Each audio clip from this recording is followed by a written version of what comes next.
കട്ടപ്പന നഗരസഭയുടെ നേതൃത്വത്തിൽ ഏകദിന സംരംഭക ശില്പശാല സംഘടിപ്പിച്ചു. നഗരസഭ ടൗൺ ഹാളിൽ നടന്ന ശില്പശാല വൈസ് ചെയർപേഴ്സൺ ലീലാമ ബേബി ഉദ്ഘാടനം ചെയ്തു.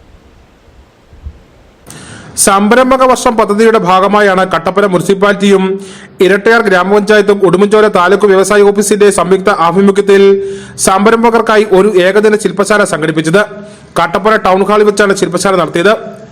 കേന്ദ്ര സംസ്ഥാന പ്രാദേശിക സർക്കാരുകളുടെ വിവിധ സബ്സിഡി സ്കീമുകൾ, വിവിധ ബാങ്കുകളുടെ വ്യവസായ ലോൺ മാനദണ്ഡങ്ങൾ, വിവിധ സർക്കാർ വകുപ്പുകളിൽ നിന്നും ലഭിക്കേണ്ട ലൈസൻസുകളുടെ നടപടിക്രമങ്ങൾ, ഉദ്യം registration, KSFT registration, MSME insurance, വ്യവസായ വകുപ്പിന്റെ നേതൃത്വത്തിൽ നടത്തുന്ന പ്രദർശന വിപണന മേളകൾ, മറ്റ് വകുപ്പുകളുടെ വിവിധ സബ്സിഡി പദ്ധതികൾ എന്നിവയാണ് ശില്പശാലയിൽ ഉൾപ്പെട്ട വിഷയങ്ങൾ. കട്ടപ്പന നഗരസഭാ കൗൺസിലർ തോമസ് മൈക്കിൾ അധ്യക്ഷനായിരുന്നു. നഗരസഭാ വൈസ് ചെയർപേഴ്സൺ ലീലാമ ബേബി ഉദ്ഘാടനം ചെയ്തു. വ്യവസായ വകുപ്പിന്റെ കാഞ്ച ശ്രീ വിഷ്ണു നമ്മളുടെ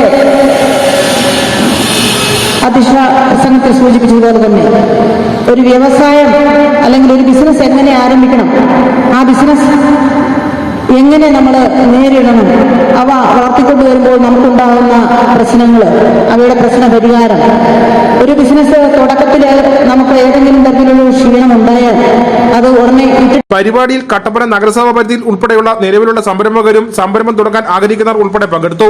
ന്യൂസ് ബ്യൂറോ കട്ടപ്പന.